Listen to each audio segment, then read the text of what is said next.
can travel the world to find yourself. But that journey must start at home. Valley are going to end war! Because you can't know who you are without remembering your past experiences.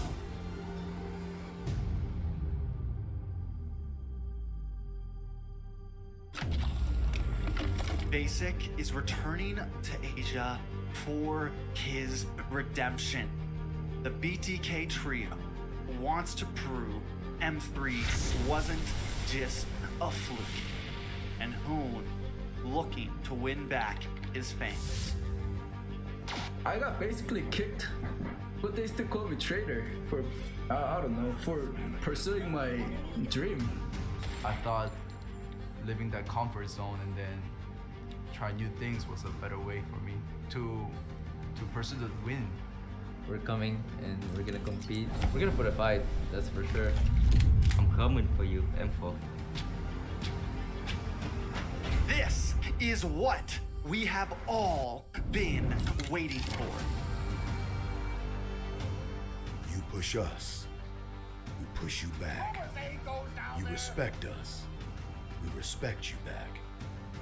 You doubt us, we will bleed to prove you wrong. Everything on the line, right here, right now.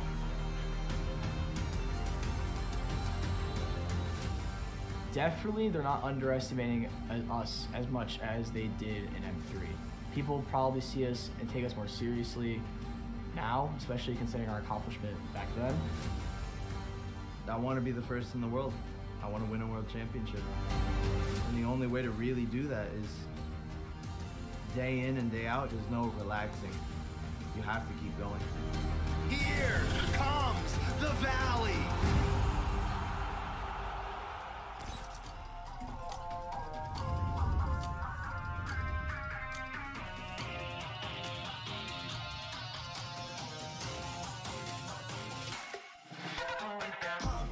It's my time, I'm a ball. I'ma get this money right. I'm gonna live my best life. They've been talking to me on me. You know they'll never win. I'm controlling all my victories. And something that's gotta give. Cause this is just what I made it now. Made it now. You can't ever break us down. Break us down. I'll be reaching for the stars. Promise I'll be what they not. And I'll never ever stop. Won't never stop. Yeah.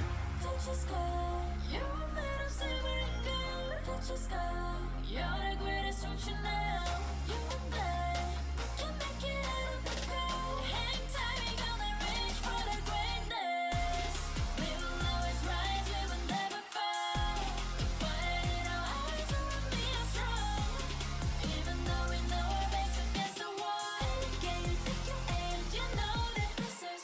I've been down, been waiting so long. I'm here for the crown, I'm here to show off.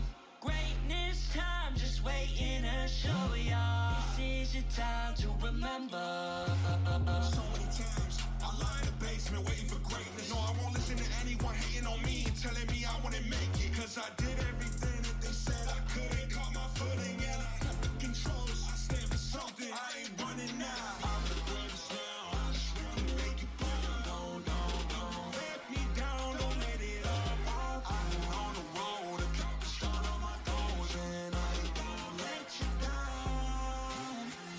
Touch your sky. You're made of silver and gold. Touch your sky. You're the greatest, don't you know? You and I, we can make it out of the cold. Hang tight, we gonna reach for the greatness. We will always rise, we will never fall. We fight in our eyes, and we are strong.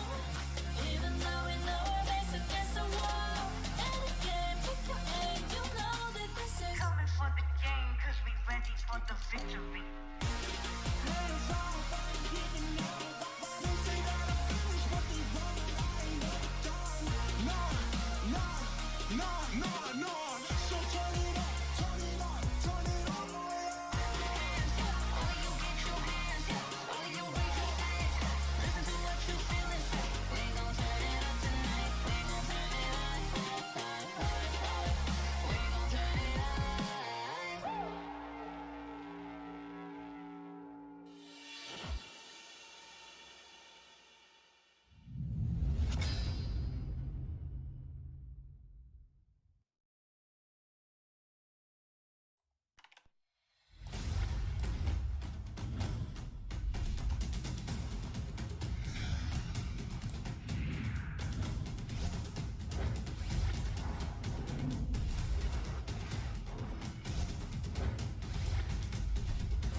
The sky is so vast, isn't it? My little flare. Papa? Can you reach the sky and ignite the stars?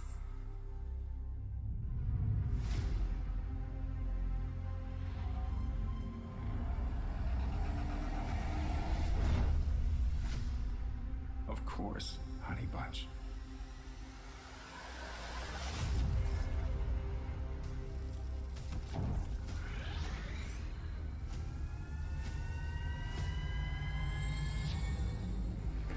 Papa never returned home. He's among the stars now. But what about me?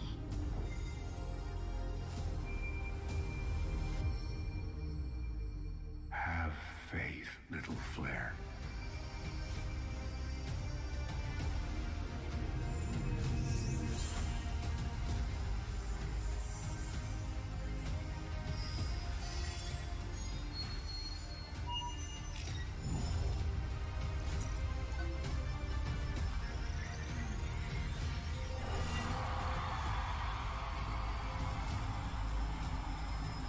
Now this is a wonder to behold.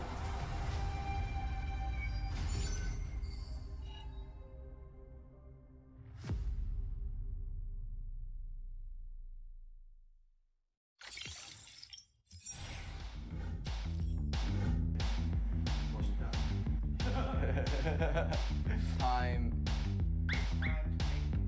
Oh, it's time to make the most of the moment. I'm Hoon, I'm milling for the Valley, and I'm ready. Ladies and gentlemen, welcome back to the Land of the Dawn. We are the Mobile Legends Scrim Academy, and my name is Wheezy. I am your host for today. And today is a special day as we are hosting the Mobile Legends Bang Bang North American Faction Cup Semi and Grand Finals. We took part in part 1, which was yesterday. We had 7 factions competing to try and place in the semifinals, which will be going on right now. And then also we will be doing the grand finals as well to finish off today's stream. So I appreciate everybody sneaking up on us, but let's go ahead and take a look at the schedule going forward. Today's schedule, we do have match 1 at Agelta Drylands going up against Vanitas Islands in a best of 1. After that, we will be seeing match 2 against Special Faction versus Cadia Riverlands in a best of 1 as well. This will be the semifinals. The winners of both of these matches will prevail on to the grand finals for match 3, and only one will prevail as the champion in the best faction for North America. Currently, both teams are inside of the Land of the Dawn, drafting it up and getting ready for a game plan to take their game on to the grand finals. So, first on the list, we got Vonetis Island against Agelta Drylands. We have 2 amazing casters on the desk to lead the way into the Land of the Dawn. We have on the play-by-play, Coach Deku, do you even breathe? Joined by the on-point analyst, going by the name of Eunice, and also one of those high elo players inside of the Land of Dawn already. How you guys doing today? I'm doing great, Wheezy. Looking forward to this. And tonight, man, it's the semifinals. But not only that, the grand finals. And we're going to get it all done and wrapped up tonight on this stream. And I can't wait to get into it. But enough of me. Eunice, what are you looking forward to tonight? I don't know. I'm about to see a lot of good plays coming up in the Land of the Dawn, but let's get straight into drafting here. So I do see 1-1 Joy and Valentina banned, common bans here in the Land of the Dawn, as long with that Yves, Carrie, and Haya. Now, Haya's been pretty abused in rank right now in the current NA side of ML, so definitely a good ban. But speaking of bans, I do see a glue slotted in, but in response, I do see a Faramis. Now, Faramis is a glue counter. Depending on how this Faramis plays will determine if glue can get countered or not, honestly, because if Faramis is not building damage, the proc with his second skill into the split from the glue is not going to completely secure that damage. So we're definitely going to have to see how this plays out. But speaking of play out, I see a Beatrix locked in and a Cadia, and I do see a Estes locked in with a Dyraf. Now, Estes has been pretty meta. He's been very solid support, good support for the entire team. As long as you have a good heavy front, Estes should be very well. I do see a response to that though. They did pick Cadia. Actually, they did slot the Clint instead of Estes. So very interesting pick, but it's actually a very good read for the side there. So picking Estes into that draft could be an actual big mistake could be because that Cadia will definitely be able to CC chain that Estes. But speaking of CC chains, do you want to hop on about the next phase of bans, Deku? And I mean, I feel like the bans kind of tie into what you're kind of pointing out, right? Not only though to avoid the Estes and go ahead and pick up that Clint up against that composition, but you also have to realize, right?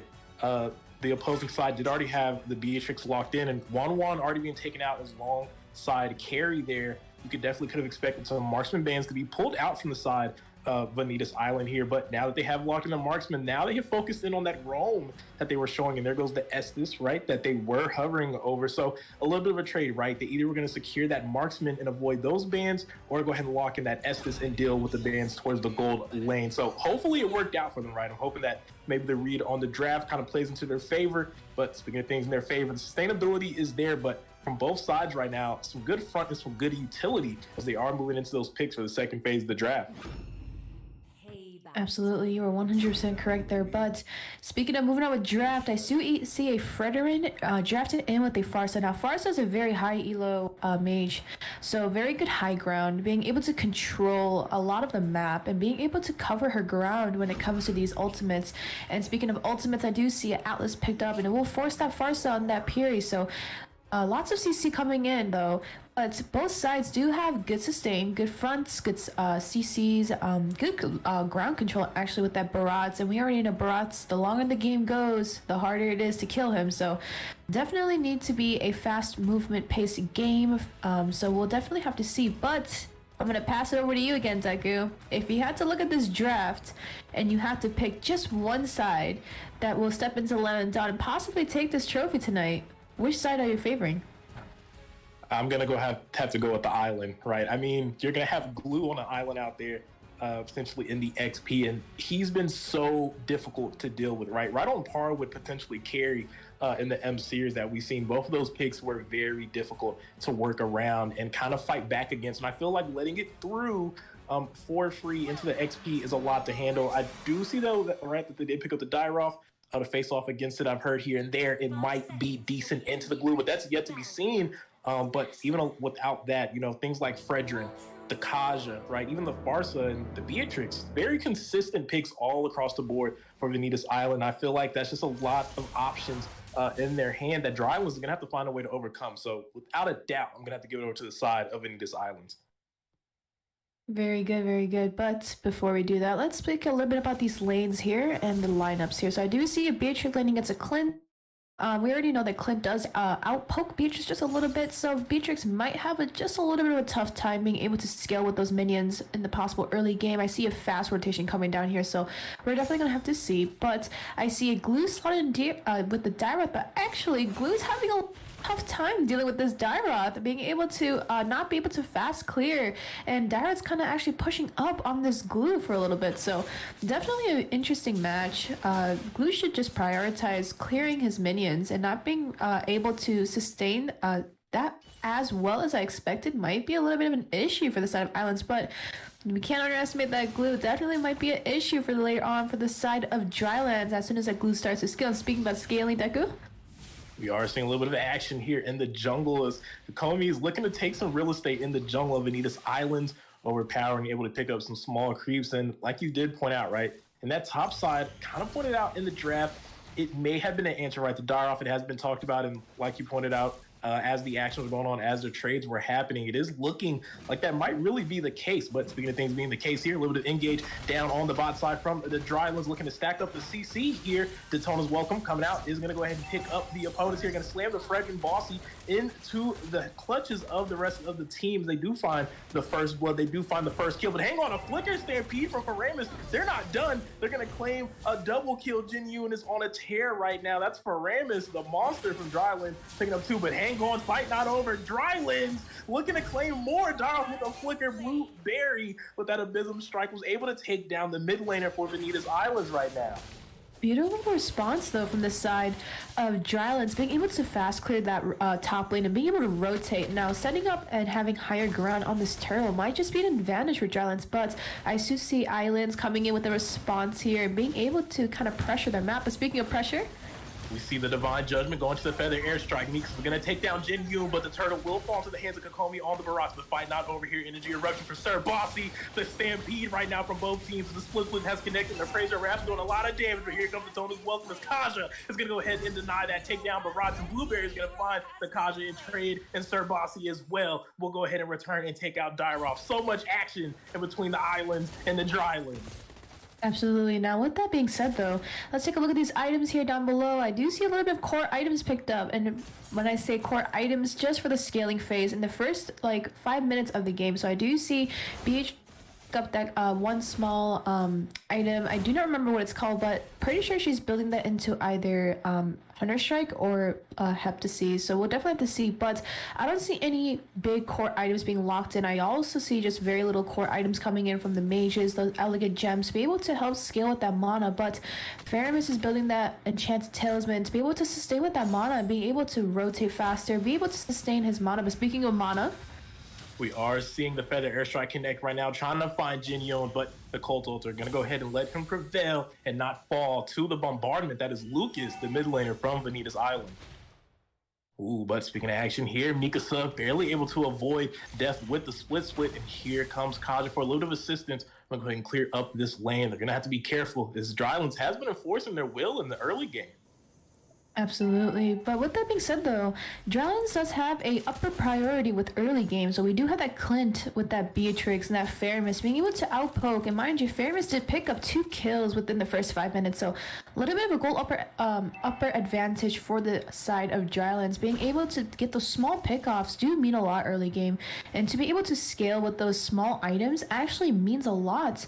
And speaking of those little items, though, Beatrix having a little bit of a hard time scaling down here. She is currently 0-1 with no assists, no nothing, but she is trying to scale her best down that bot lane, having a little battle with that Clint. And speaking of battle, we're seeing the fatal links right now from Alex. Going to find one member of the Feather Airstrike to return. Cult Altar is going to go ahead and save that, and they will go ahead and take out Kaja. That's a 1-for-0 trade so far. And the side of Drylands and Praisers Wrath not going to do a lot of damage there. Energy Eruption. Here comes Clint to join them on the fight, and Toru as well. Both gold laners have met their way over to the mid lane, but it seems that the action has went ahead and ceased for now. As the side of the Drylands is going to go ahead and start on this turtle, presumably uncontested, as Blueberry is going to go ahead and zone out here, and that turtle will fall into the hands of Kokomi. absolutely. Now, the thing is, with these teams, right, they're high elo teams. They're neck and neck right now with pretty much kills. They're only 2 kills behind, but I just wanted you guys to see how they're prioritizing their objectives. Even the neutral objectives might be on the lower end for the side of islands. They are keeping up with their turrets. They're keeping up with rotations. They're able to pressure all lanes equally with equal trades and about equal goal response. But I do see a 2k goal lead right now.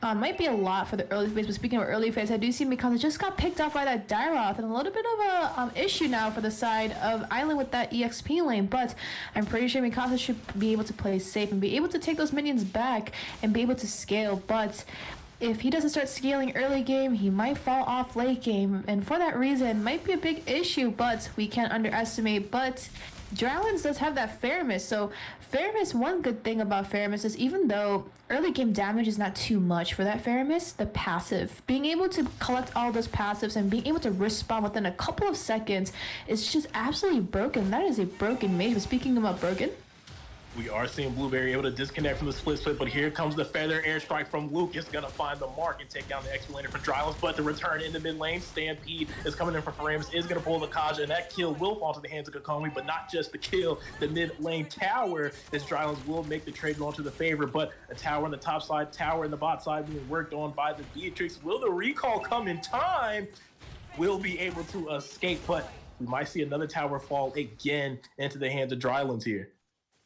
absolutely. Now, with that being said, that it was a kind of a trade. I would say, I wouldn't say too big. I would say, I mean, both teams lost turrets. But speaking of turrets, Deku, Speaking of turf, speaking of big, a big whiff from Atlas is now Barats with the Daytona's welcome. Not going to connect for a stun. Sir Bossy in the fray, though, trying to make something happen. Here comes Blue with the split, looking for Clint in the back line. Colt Alter has been popped, but where is the Clint? You have to protect him. R is in trouble here, but the split will find the other members, will find Barats here ahead of his turtle. Will they be able to secure the kill? Here comes a Renner empathy shot here from Toru, maybe taking his time. Is going to send it, but not going to do any damage. Kobe is going to find Cadia here. The flicker is coming in for Beatrix. Will find the shutdown. Toru taking down the Barats here. Paramus trying to disengage here as Mikasa is going to go ahead and force that back. Now the members of Vonetis Island will look to start this turtle. Basically uncontested, but no, are looking to maybe steal this. Sir Bossy will be able to find that the turtle is secured to the side of Vanitas Island, but over here in the jungle, Blueberry looking to make light work jam of this blue buff. Will be able to steal it in the disengage, potentially no. Mikasa are going to stop him now with the split as well. Will find the mark, but the dash is going to kind of separate, but no, back into the fray. Luke is going to be able to find that mark. Will they look for more? No, looks like they are going to go ahead and disengage from that fight. Absolutely no. When I said about that Faramus, very good high elo mage, and even though Faramus is a skill too well early game, that ult is able to cancel out a lot of stuff, and especially with that Fredrin being able to immune his ult. And speaking about ulti here, I do see Farsa picking up 2 core items, and the same thing going with that Faramus. But speaking of picking off, that Clint did just pick off that Farsa, so automatic disadvantage now for the side of Islands when this possible team fight could be happening, or a clash possibly in the mid lane, to be able to control a little bit more of that ground. But Clint did have 2 main core items built in right now. Beatrix still looking for a second core item here, but I do believe she's building Heptases or Hunter Strike. But we're gonna have to see as the gold scales. Not too big of a gold gap between the junglers, kind of neck to neck with that Barat and that Clint as in gold. But for the side of Islands, they need a response. They really do. But even though in that early game phase, Islands was able to secure the top and the bot lane pretty early, but they did open up that mid lane. So now the advantage actually goes to the side of Drylands. But speaking of advantage, Deku? A little bit of action here. Concealed play coming in from Vanitas Islands, lured by Sir Bossy and the Cadia, looking to be quickly stopped by the Barats. They're not going to be able to find the advance. The numbers are still on a 4v4 right now. XP laners both trying to keep a little bit of an eye on that bot side lane, but we could see a nice setup here at the top side. Drylands looking to make work of the top lane ahead of this Lord that will be spawning in right now. Both teams now going to start making their way up and look to go ahead and acquire this neutral objective. Absolutely no. I just want you to notice, Deku, do you see this gold gap and the Cadia gap between the Clint and the Beatrix? But speaking about Clint, seeing the gap right now as Blueberry is going to be able to avoid getting gashed by this Fredrin Turtles. Lord's going to fall into the hands of Cadia there, but fight potentially not over here. Cadia might have overstayed his welcome. Atlas looking for a set potentially. Gonna find the stun. A flicker for the Fatal Links will secure the Beatrix here. Was that the right play? They haven't secured the kill just yet, but the flicker and Shadow Stampede from Jin Yu will take down Toru there. The marksman down for the side of Vanitas Islands, and Drylands looking to secure a little more real estate, shoving down this mid lane, but here comes Farsa with the return feather airstrike, but not before Clint will take out this Fredrin here in the mid lane. Mikasa looking to try to stop the Komi, but you can't stop him. He's a full-grown dinosaur here as Clint will take down Mikasa, will take down the glue with that Lord pushing the top 5. They're going to be able to make light work and quickly clear that without any members from Vanitas Islands able to contest right now. Absolutely. Now, with that being said, though, in just that little small clash, a lot of utility actually has been burnt. So that Beatrix was forced to use her Flicker, that Farsa was also forced to use her Purify. So in the next upcoming set, or the next upcoming fight here, maybe a possible small clash, the disadvantage is also heavy on the side of Island, so definitely might be a mistake play that they're waiting for from the side of Drylands. But as for gold right now, still kind of looking not too good for the side of Islands. I mean, the gold gap is starting to snowball. There's a 5k gold gap coming in from the side of Drylands, so upper hand on the gold. But speaking of upper hand, We're seeing the one-man fatal link looking for the Fredrin here, but at what cost? Jin Yoon's going to be able to take out Sir Bossy. Naru's passion from Toru looking to find the damage, but no. Divine Judgment going to find Barats there. The dinosaur has been slain. Welcome to the Extinction Era for him. Blueberry looking to take out Mikasa. That is an XP laner. And the jungle down from the side of Vanitas Islands. A 2-for-1 trade in the favor of Drylands is now. They will look to potentially claim a little more real estate. They've already got them down to the inhibitors, but with those kills stacking up, going to keep the pressure on Vanitas Islands here. I don't know, Deku. So looking at what's happening right now, they're looking at this kill score, this gold, and looking at the KDAs of all of these players. The side of Drylands is actually going to have a little bit more ground control now, since they are all down to the inhibitor turrets for the side of Islands. But with that being said, honestly, Islands is just going to have to play this safe. They're going to have to look for these small mistakes and being able to see if they can pick off just a member for the side of Drylands. This Clint has yet to be shut down. He is currently 506 and just picked up that Blade of Despair, so that damage is definitely going to be proccing in from that Clint, and that Clint is sitting at 10.6k gold right now. Only 12 minutes and nearly 13 minutes in for the side of Drylands, but there's no response coming in yet from the side of Islands. I mean, almost everybody on the side of Islands is seeing a big gap compared to the side of Drylands. They did try to engage on that Dairoth, that Blueberry on that Dairoth, but the conceal plate wasn't just fast enough. So unfortunately, that Dairoth was left on a leash and let off on the loose. But speaking of it on the loose, looks like they're going to try to cover this ground control on this Lord, and being able to secure this Lord will be very easy for the side of Drylands, since Islands only has inhibitor turrets, puts them at a disadvantage. But speaking about disadvantage, Deku, we're seeing some action here ahead of this Lord here between both teams. Neither one looking to give this up for free. Looks like Vanitas Islands is looking to claim some ground. They're looking to make a movement here, but Kokomi, the side of Drylands, needs a big boy. He's looking to fill in that role right now. He's not going to let Vanitas Islands advance forward on this Lord. They do have the river control, but hang on, keep an eye on the front line for Vanitas Islands. Cadia, Blue, trying to make a little bit of a space here for the rest of the team. Sir Bossy as well, looking to maybe secure a little bit of ground. The Lord was reset, now still being quickly worked on. Kokomi still keeping that pressure, keeping that control. Here comes Feather Airstrike, but this might have been ill-advised, not to connect, and that's major utility down. But look at the backside here. Here comes the flicker, Divine Judgment, and there it is, the pick-off that they need. Toru going to take out Genjun. Coco are not going to be here to save them, but we'll find the Lord. The Blue Passion coming out, a lot of damage. We're going to find Cadia here with the Clint flicker as well. Mikasa on the back line. Will he be able to secure anything? No. Clint will be able to take him out. Sir Bossy is looking to take Atlas. A 3-man kill in the hands of Clint. The cowboy from the Wild Wild West is now going to be shut down, though, as a double kill will be picked up by Sir Bossy and traded out immediately by the Dairoth Ward in the mid lane, though, from the side of Drylands. Farsa, last man standing, trying to stop it with the Feather Airstrike. Doesn't have the ultimate anymore, and with 3 members looking to grieve this, they're looking to end the game. There goes the charge. Mid inhibitor has been destroyed. It's still just 1 member now. Causing his join, but will it be enough to stop the 3-man front with the Lord from Drylands? Here comes the engage from Blueberry, looking to take him out. Abysm Strike, not going to find the mark just yet. Feather Airstrike on the return, but look at the Nexus. It's dropping. A call me stomping. He's dancing, and he's going to take the game from Vanitas Island.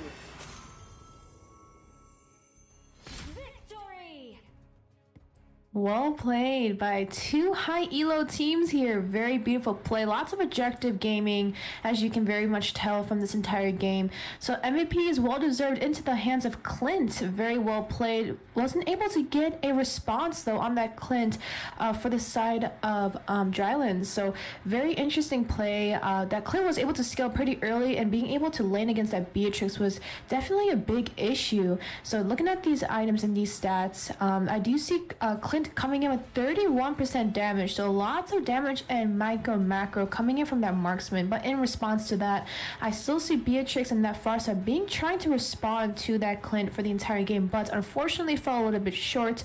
Jinyan coming in with a 74 team fight participation, so everyone running around the map, which is really good. But on the other hand though, Clint did come in with 79% team fight, so he was also around the map, being able to pick off every single member over there on the side of the blue side. So that Glue, Cadia, Farsa, Friday, and Beatrice was pretty much a one-shot, 1 kill, 1 dead.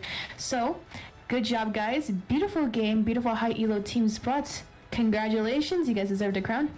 Woo, definitely deserving a crown indeed. What a match over there by Agelta. Drylands taking the win over on Vanitas Islands. And that was an intense game, already starting it off nice and heavy to take their place inside of the grand finals. That's right, guys. These teams are competing in the Faction Cup, and only one will prevail. We're doing the semifinals and the grand finals today, and this is hosted by the Mobile Legends Scrim Academy and partnered with the Mobile Legends Bang Bang North American Discord server and North American YouTube. So I appreciate everybody tuning in. My name is Wheezy. I am your host today, and I'll be on some of the casting as well. But man, oh man, what a time to be alive in North America, right? See a lot of people talking about NAMPL, man. We gotta manifest it. Let's do it, man. Let's hit that pound sign NAMPL and get it going. But speaking about getting it going, looking at the schedule so far, we are currently in the semifinals. Match 1 was Agelta Drylands going up against Vanitas Islands. Agelta Drylands prevailing to move on to the finals. And now we will be moving on to match 2. Special faction up against Cadia, Riverlands in a best of 1. Who will prevail? Definitely don't go nowhere. Grab some popcorn, get some drinks. We'll be right back with you guys for game 2.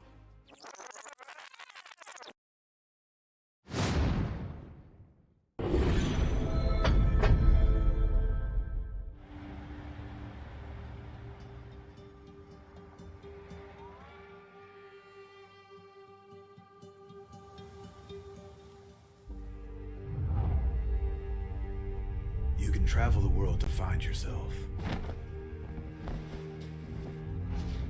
But that journey must start at home. Now we are going to end war! Because you can't know who you are without remembering your past experiences.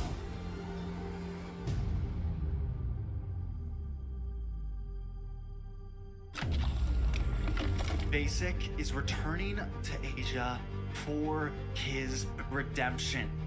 The BTK trio wants to prove M3 wasn't just a fluke, and Hoon looking to win back his fans. I got basically kicked, but they still call me traitor for, I don't know, for pursuing my dream. I thought living that comfort zone and then try new things was a better way for me to pursue the win.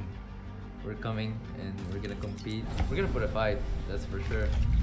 I'm coming for you, M4. This is what we have all been waiting for.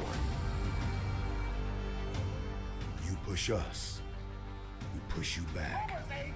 You respect us, we respect you back. You doubt us, we will bleed to prove you wrong. Everything on the line, right here, right now.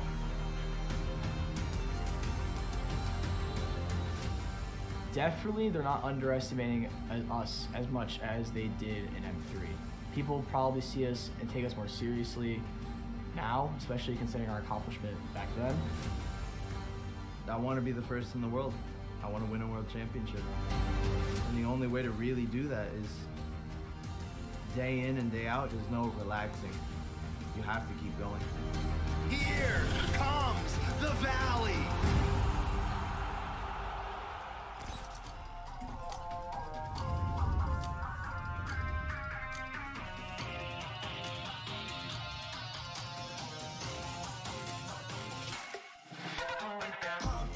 It's my time, I'm a ball. I'ma get this money right. I'm gonna live my best life. They've been talking to me on me. You know they'll never win. I'm controlling all my victories. And something that's gotta give. Cause this is just what I made it now. I made it now. You can't ever break us down. Break us down. All these pieces for the stars. Promise I'll be what they not. And I'll never ever stop. Won't never stop. Yeah. Touch your sky, you're made of silver and gold. Touch your sky, you're the greatest future now. You and I, we can make it out of the cold. Hang tight, we gonna reach for the greatness. We will always rise, we will never fall. Fight in our hearts, so we'll be strong. Even though we know our backs against the wall. In the game, take your aim, you know that this is. I've been down, been waiting so long. I'm here for the crown, I'm here to show off. Greatness time, just waiting to show y'all. This is your time to remember. So many times I lie in the basement waiting for greatness. No, I won't listen to anyone hating on me and telling me I wouldn't make it. Cause I did everything that they said I couldn't. Caught my footing and I kept the controls. I stand for something, I ain't running now. I'm the greatest now. I just wanna make it proud. Don't let me down, don't let it all fall. I'm on the road, accomplish all of my goals.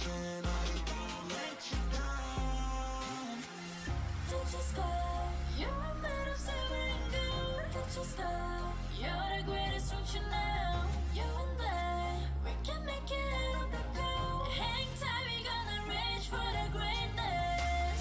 We will always rise, we will never fall. Fire in our eyes and we are strong. Even though we know we're backs against the wall. And again, pick your aim, you know that this is Coming for the game, cause we ready for the victory.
The sky is so vast, isn't it? My little flare. Papa? Can you reach the sky and ignite the stars?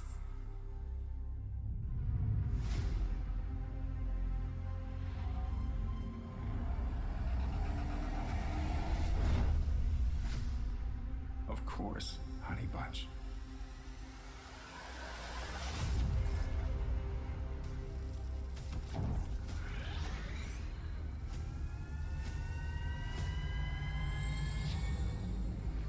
Papa never returned home. He's among the stars now. But what about me?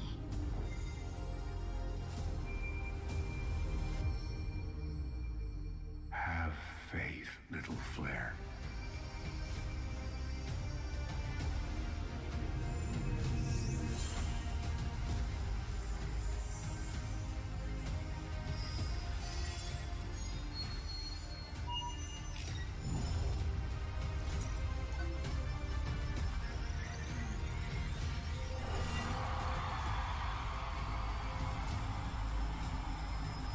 Now this is a wonder to behold.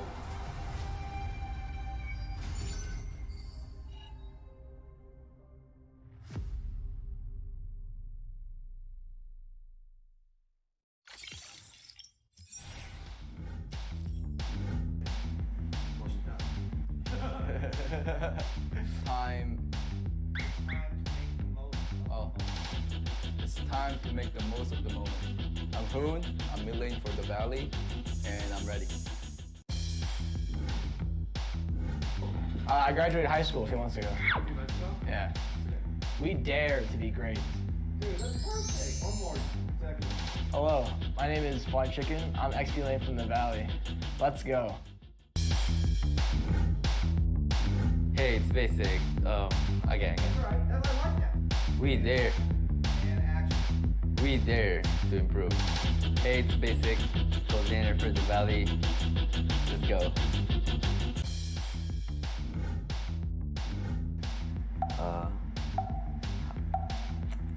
Say hi. 3 wasn't good enough. There you go. One more time. 3 wasn't good enough. One more time. You got a better one. Hi, I'm Chuck. I'm Leighton for the Valley. Let's go. You see my chapped lips on the camera?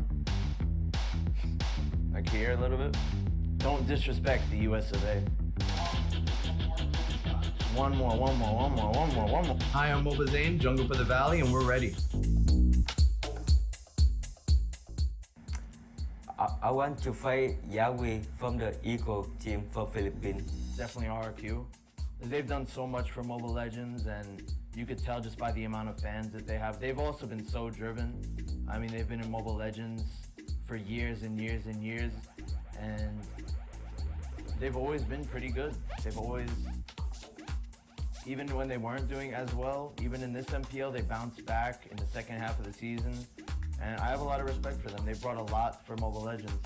And in the Philippines, it probably blacklist because they're actually the first team that, even after winning a World Cup, they just stayed driven, stayed focused, and now they're on their way to having a chance of getting their second World Cup win.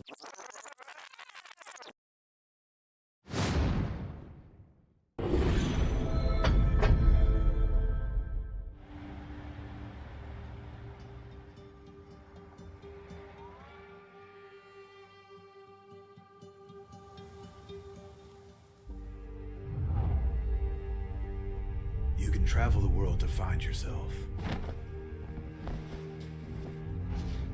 But that journey must start at home.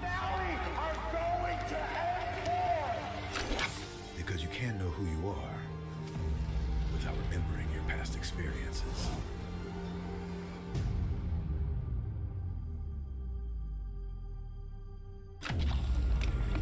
Basic is returning to Asia for his redemption.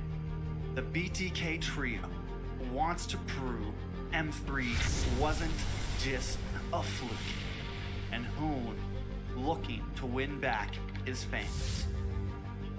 I got basically kicked, but they still call me traitor for, I don't know, for pursuing my dream. I thought living that comfort zone and then try new things was a better way for me to pursue the win. We're coming and we're gonna compete. We're gonna put a fight, that's for sure. I'm coming for you, M4. This is what we have all been waiting for. You push us, we push you back. You respect us, we respect you back. You doubt us, we will bleed to prove you wrong. Everything on the line, right here, right now.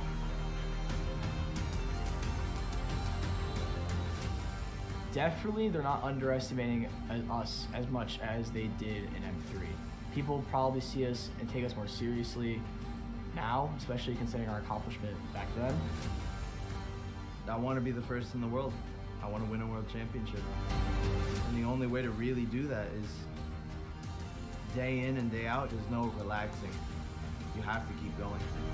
Here comes the Valley.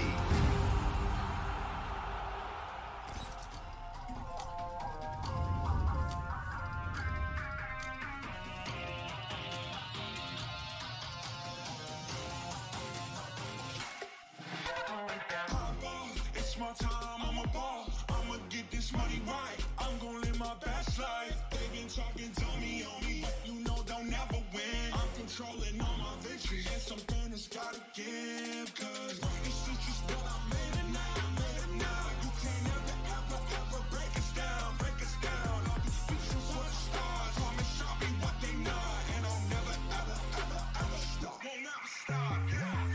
Touch the sky, you're made of silver and gold. Touch the sky, you're the greatest option now. You and I can make it out of the cold. Hang tight, we gonna reach for the greatness. We will always rise, we will never fall. Fire in our eyes, so we are strong. Even though we know our backs against the wall. Can you take your aim? You know that this is.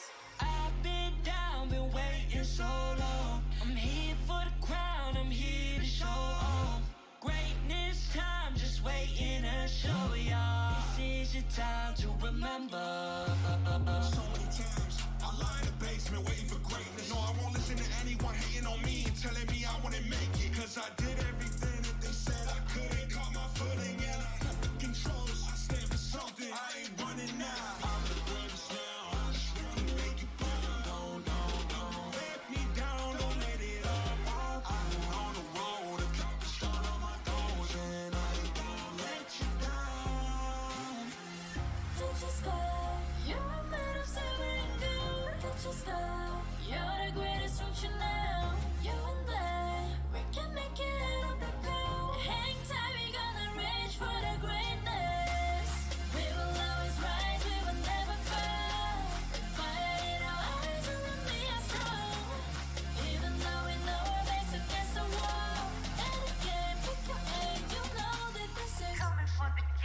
The sky is so vast, isn't it?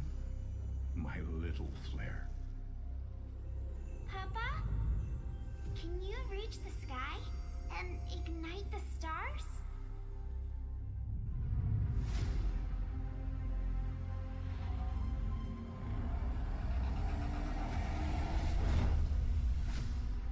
Of course, honey bunch.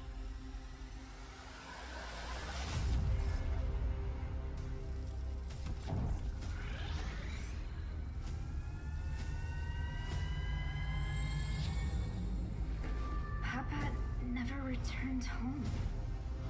He's among the stars now. But what about me?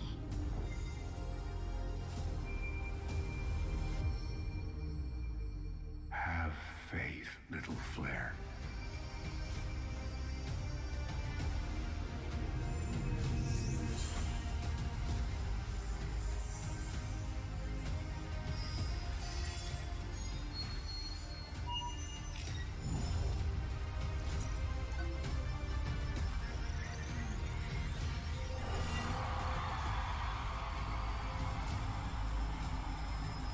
Now this is a wonder to behold.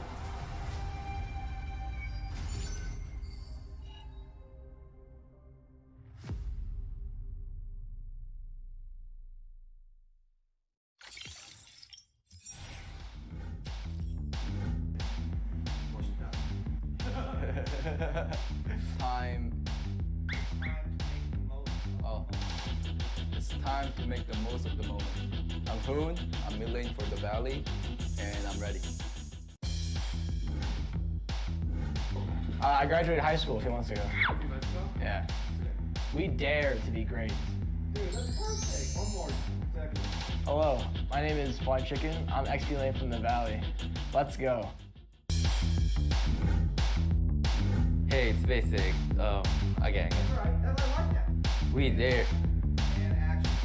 We dare to improve. Hey, it's basic. Coordinator for the valley. Let's go.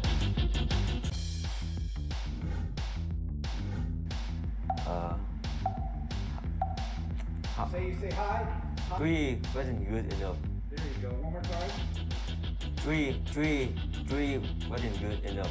One more time. You got a better one again. Hi, I'm Chuck. I'm late son for the valley. Let's go. You see my chapped lips on the camera? Like here a little bit? Don't disrespect the US of A. One more. Hi, I'm Moba Zane, Jungle for the Valley, and we're ready. I want to fight Yahweh from the Eagle team for Philippines. Definitely RQ. They've done so much for Mobile Legends, and you could tell just by the amount of fans that they have. They've also been so driven.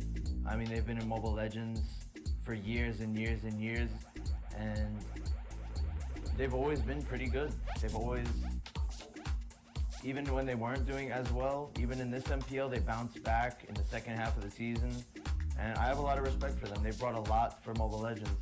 And in the Philippines, it probably Blacklist, because they're actually the first team that, even after winning a World Cup, they just stayed driven, stayed focused, and now they're on their way to having a chance of getting their second World Cup win.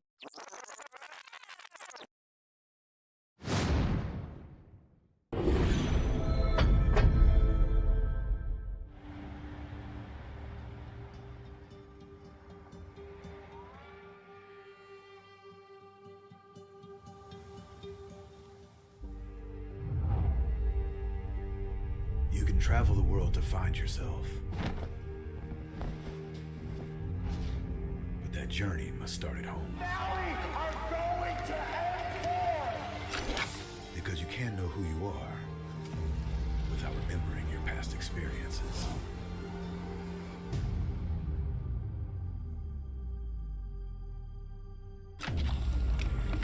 Basic is returning to Asia for his redemption. The BTK trio wants to prove M3 wasn't just a fluke. And Hoon looking to win back his fans. I got basically kicked, but they still call me traitor for, I don't know, for pursuing my dream. I thought living that comfort zone and then try new things was a better way for me to pursue the win. We're coming and we're gonna compete. We're gonna put a fight, that's for sure. I'm coming for you, M4. This is what we have all been waiting for. You push us, we push you back. You respect us, we respect you back. You doubt us, we will bleed to prove you wrong. Everything on the line, right here, right now.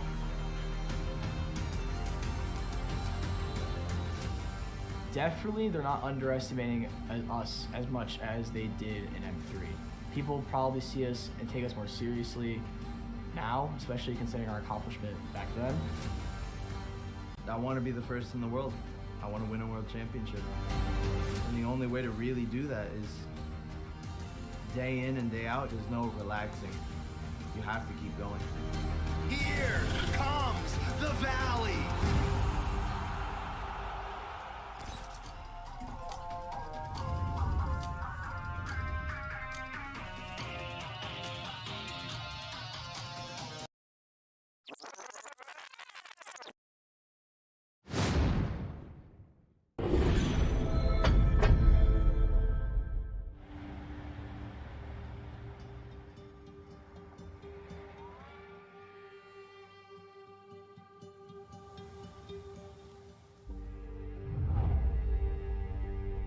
You can travel the world to find yourself.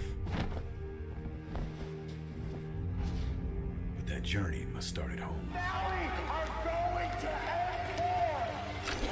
Because you can't know who you are without remembering your past experiences.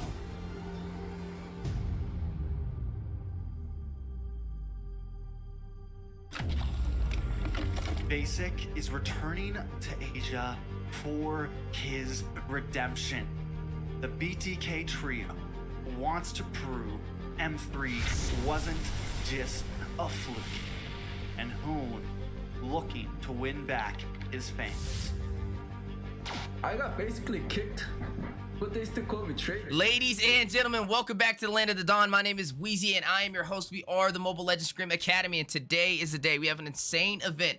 We are collaborating with the Mobile Legends Bang Bang North America Discord server and the YouTube as well for the Faction Cup in North America. That's right, 7 factions competing to be the best faction in North America. And we are currently on the semifinals, and after this match, we'll be on to the grand finals as well. So, speaking about today, let's take a look at the schedule going forward. Match 1, we've seen Agelta Drylands go up against Vanitas Islands. Agelta Drylands able to take that win and prevail on to the grand finals. And now we are currently on match 2. Looking at Special Faction going up against Cadia, Riverlands in a best of 1. And then after that, we move on to the finals for today. And it'll be the winner of match 1, which was Agelta Drylands, going up against whoever wins this game. A little bit of a look at the game so far. Special Faction versus Cadia Riverlands. Both teams are in the Land of the Dawn, currently drafting it out. I will be your play-by-play today on the caster's desk, and I am joined by the on-point analyst, Master Rim. How you doing today? I'm doing great, excited as always to see these factions perform and give us a beautiful show as they have been jumping in to game 2 here between Special Faction and Cadia Riverlands. And Special Faction is going to be on the blue side and the red side is going to be Cadia Riverlands, right? But looking at the draft, right, we do see that Vexana being banned. And at first, I did side-eye the Vexana ban. However, they locked in that glue, and we do know her passive, when he procs that split, actually has the capabilities of putting not only himself, but the rest of his team in danger. So it's definitely a good counter ban for that one specific hero. However, the Faramis is still on the board, right? And the side of Cadia Riverlands does still need that roamer, so he can still be slotted in to fill that position as well as act as a counter coming up for that glue, and not only for the glue, but for that Lolita, being able to cancel that aluminum blast with the with his first skill that he has there. So he has the CC and the sustainability to not only counter their engage, but also if they get the set successfully, that cold altar is definitely gonna be able to help them sustain the overall fights and possibly shift it back in their favor. But speaking of things being shifted, we're heading into the second phase of the draft, and who are you in favor of so far, Weezy? Well, looking at Special Faction, right? They got a lot of frontline capability. You got that Lolita with the Numenon Blast, able to pop up that shield, negate Brody's torn apart memories, and also his damage. You also are looking at that glue in the XP lane, one of the best XP laners with that tankier composition, that split to kind of grab up somebody, use that slam to secure the kill with an execute. But no, we're going to see a glue with a sprint. Now, this is something that you don't traditionally see, and I'm interested to see it over there from Machu. But right now, one thing Special Faction is lacking is late game presence. So I want to see what they're going to lock in for their mage and their marksman to kind of seal the deal for me. But looking on the opposing side, looking like Wings is going to pick up that Kagura. Not too bad, as you can use that yin-yang overturn to kind of get out of those tricky situations or hide in a bush and get a potential pick-off. It's also good against that Lolita, especially with that Numenon Blast. Kagura is one of those mages that has the mobility to escape that ultimate. Speaking of escapes, you do have a little bit more versatility and mobility over there provided by Mathilda with that circling eagle and also with those dashes to get your teams out of those tricky situations, especially like we said with that Lolita with that Numenon Blast. And I'm liking the draft so far. They do have that marksman that scales through time, that Brody who kind of revs up and gets faster and faster with that attack speed as the game goes on. And it's not the worst option, but looking at, you know, the blue side, we are looking at Monokuma locking in a possible Beatrix, and there goes Vel into the hands of Cheese. And now this is going to be interesting. Vel, not typically a mage you see too often. And for it to work in this situation, there's a lot of mobility by Wings on this Kagura, so he definitely has to be careful, and placement on his skills is pivotal. But I will say he does have the damage. If he is able to get that knock up and burst down somebody who's caught in that CC chain, it will work. And that's a lot of CC right now. So they definitely have that. They have the damage, and it's a pretty solid draft. But looking at the other side, Paquito locked in as the jungler, has the mobility, has the knockout strike, the jab, the heavy left punch. Definitely everything you need for a jungler. Not traditionally seen too often as well, but actually we've seen Paquito a little bit in M4. I do think he's still a decent jungle, but I feel like Frederick can kind of get the job done a little bit better. But in terms of mobility, that is going to be mobility for both teams, and I'm liking the way the draft is looking so far. But I have to give it to that glue in the XP lane. That might be the game changer, as I'm not sure how well Thomas could kind of go up against it. Thomas does, you know, can kind of jump out of a situation, but Glue, if he can get that split, he might have an easier time in that XP lane. But both teams are currently getting ready to jump inside of the Land of the Dawn, and I'm excited to see what they both bring to the table as we are inside of the semifinals for the Faction Cup. That's right, we are the Mobile Legends Scrim Academy, and we are partnered with North America Discord server, and we are live on the North American YouTube as well as the Mobile Legends Scrim Academy YouTube. We are watching Special Faction go up against Cadia Riverlands, and they are competing in a best of one. The team that wins this will move on to the grand finals today to compete in another best of one to be the best faction in North America. Now, I definitely think you have to put a little more respect on that Thomas and the XP lane, right? I don't know if you've been tuning in to M4. We did see Fried Chicken playing this Thomas, and he was able to show us how versatile and how much of a staple he still has when it comes to, you know, being on the initiative for the XP laner. But I don't know, I'm being proven wrong, even though I'm trying to get the people to, you know, put some respect on him. He is getting a little bit of a bully in that bot lane there. But speaking of bully, we do see in the top side and mid lane some damage being put out. Definitely some heavy engagement from both sides in the early phase. Maybe might be a high kill game on the way. But like you said, the Thomas versus this Glue, you're already seeing the slam going in forcing Thomas to kind of not be able to get into these minions, and you are seeing possibly a freeze of lanes, but no, it looks like Glue is going to go ahead and clear those minions. It may have been smarter to just freeze the lane and not allow him to get to level 4. As we know, both of these teams are trying to get to level 4 for their ultimates to contest on this neutral objective, as Turtle will be spawning in 30 seconds. But speaking of contests, the clash in the mid-river inside of the bush, a taunt. Monokuma is going to pick up that kill. Beatrix takes down the jungler. That is Paquito down for Cadia Riverlands, but it Praise's Wrath connecting and a taunt as well with the energy eruption. Monokuma getting another kill. He's going to go ahead and take down Mathilda. 2 members already off the board for the side of Cadia Riverlands. Only 1 minute and 50 seconds in the game. That's definitely going to give them the upper edge when it comes to taking this first neutral objective with the turtle coming in here. And that's what I was afraid of, right? Seeing them slot in that Paquito in the jungle, going into the side of 6 on this Fedron as well as this Lolita, right? They have the CC and they have the answers for someone just diving into their face. Speaking of diving into your face, you do see a possible kill on the way. Split activated, but not able to chase down Mathilda with that mobility. But 6 is going to go ahead and pick up this turtle. That is an objective into the hands of Special Faction. 2 kills on the board and 1 turtle to even out the odds and make them even higher on the scoreboard against Cadia Riverlands for the early game. Now, I'm not really sure what the win conditions for Cadia Riverlands is right now, because I think the side of the Special Faction, their draft is really, really solid, right? And we do see a solid gang coming on here on this Brody. C-Suite with the Numenon Blast. Monokuma picking up another kill. Now 3-0-0 on the board. Definitely a marksman online, and this is going to be scary as we scale into the mid-game, as you have a huge advantage over Brody, who has picked up his first death. No kills on the board and definitely outscaled in terms of gold. But wait a minute, possible another engagement as a contest on the red buff for the side of Cadia Riverlands. You're seeing C-Suite rush in, gonna go ahead and get the stun onto Steve. Render's Empathy connecting on to the buff as well, and looks like they are gonna pick it up with the Retribution, and that is Steve already having a hard time in the jungle, which means he will be under farmed. Not to mention their marksman is already being gapped currently inside of the gold lane for the side of Special Faction.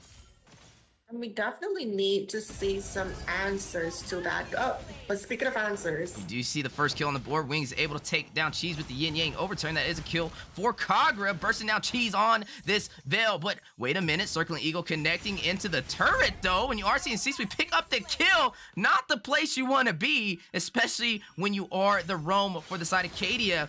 Definitely needing a little bit better placement, but there goes a split. Vengeance activated. You are seeing the heavy engagement. Praise's Wrath going down at 6, picking up the kill inside of the Cauldron Inferno of that, of the XP lane. And down goes Hendrix on that Thomas. But looking at the top side, you are seeing Brody going up against this Beatrix. And like we said, a high kill game is what we were expecting, especially with the over-aggressive style from both of these teams. But it's really more of a one-sided story with Special Faction leading the way 5-1. and they can afford to do that, right? And again, it all goes back to their composition. They're already picking in and building in a lot of these different defense items, right? We do see that, and the importance of that item is it actually reduces your overall physical damage once you deal that skill-based damage to them, right? And that's tree of it for the side of Special Faction. So they're already building into that counter itemization. But speaking of counters here, you are seeing a possible engagement on the way. Turtle again has been picked up for the side of Special Faction, just having an easier time with these clashes. But in the mid lane, Numenon Blast getting a stun to one member of Cadia Riverlands. You are seeing Wings trying to rush out. XLSA not as lucky, quickly gets bursted down on the top side. That is 2 deaths for Brody. Circling Eagle going in, but C-Suite going into Wings, able to get a kill on to this Kagra, but answered back by Hendrix over there with the Thom. This is going to quickly make God's work of C-Suite. You do see the knockup by Vel onto Mathilda in the process, though. 7-2 on the board, but still the lead for Special Faction. Right, and you don't want to throw the lead that you have, right? Giving them these singular kills and pickoffs in response to you not being disciplined is definitely going to help them scale. Speaking of helping them scale, we do see she is taking a lot of damage there from the Paquito, and even though he's not able to dive into the full team, he definitely still has that pickoff potential. And Veil, he doesn't have his full passive stacks right now, so he does not have that bonus movement speed. But speaking of bonus, we do see some fights happening here in the mid lane. Yeah, definitely some engagements on the mid and the bottom side. Circling Eagle going all the way around the river. Cheese able to get a kill on the Mathilda. Wings getting a kill onto C-Suite in that process. Find out over, though, the double knock-up strike by Paquito, but down goes Steve. Steve. It's in the hands of Cheese with this Veil. But XLSA is going to pick up a kill on to Beatrix. 6 getting a kill on to Wings. Down goes Kagura for the side of Cadia Riverlands. And that is a 3-for-2 trade leading for Special Faction. Double kill. 6 going to go ahead and take down Brody. The man is unstoppable. He is on fire. Not only contesting the buffs for Cadia Riverlands, but taking out the back line. Just getting everything done. 4-0-2 on the board for this Fredrin jungle.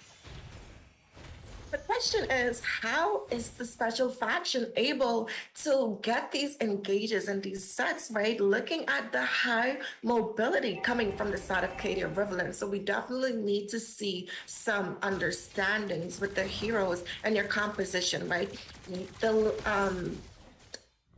We do see like a little, engage here to contest this turtle though.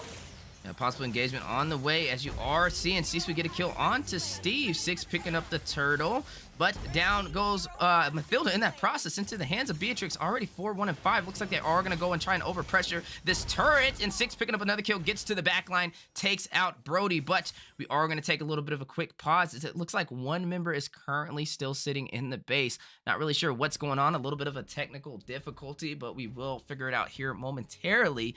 But man, oh man, let's just talk about this game so far. Special Faction on fire, dominating the early game. 14-4, 7 minutes in. That is not something you traditionally see, especially in a semifinals, and we need to see the side of Cadia Riverlands pick up the pace. Now they are on the back foot, and they need to have a game plan if they want to remain in this series and go on to the grand finals. If they're taken out here in this best of one, that is it. There are no second chances, and right now you are seeing a lot of pressure from Special Faction moving forward. We said the glue was going to be hard to deal with, especially on that Thomas, but we got to give it to the Fredrin jungle. Just having an easier time than Paquito, and then Brody in the top side kind of having a hard time in that lane. Maybe needing to rotate, protect your marksman, get him online, as right now Beatrix is currently on fire. That's all because of this Lolita pick, right? We do see those Luminant Blasts being able to open up so much opportunities for a Special Faction there. And it's okay if you're Cadia Riverlands to use that stun coming in from Kagura or that Mathilda's ultimate to cancel that set potential in order for your team to disengage from these team fights, right? If you bait out an ultimate such as the Luminant Blast and you're able to escape from that, they're not going to have it available for them for the next engage. But we do see them being able to take this first mid tower, which is definitely going to open up the rotations coming in from the side of Special Factions. Not that it's been a problem. Speaking of problems, you do see 6 picking up a kill on the Wings. Down goes Kagura, but it looks like another member in the base is kind of out of position, and I'm kind of scratching my head as what is going on with the side of Cadia Riverlands. But as we are slowly going to close out on this engagement, they are clashing inside of the tier 2 turret, trying to get some more kills. Monokuma is going to pick up a kill on the Thomas, and looks like XLSA able to dash out just in time. But we are going to pause it again, and I'm wondering, first it was Thomas who was away from the game, and now it looks like Mathilda and him swapped places, and I'm wondering what's going on. So they only have 2 pauses. They also didn't request a pause, so I'm glad we actually seen it.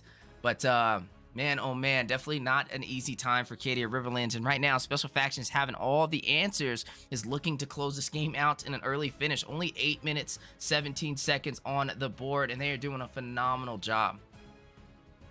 Now, it is a 6K gold lead, right? But they definitely, as long as they're able to play this slowly, they can definitely use the tanky and sustainable composition that Special Faction has to their advantage, because yes, they are able to engage, yes, they have the sustainability, but they have 2 core damage dealers, and that's the Beatrix and Cheese, right? So if they're able to just scale to get this Brody online, Wings on this Kagura, she's one of those aggressive mages. She can just go in, get the combo in, and be able to dash out, right? So she has the escapability as well. So if they're able to just play in until they can pick up some of these core items, so that burst potential is there, as long as they focus on Cheese and Mono there, they're definitely going to win in these team fights, because looking at their composition, they have the sustainability coming in from the Thamas as well.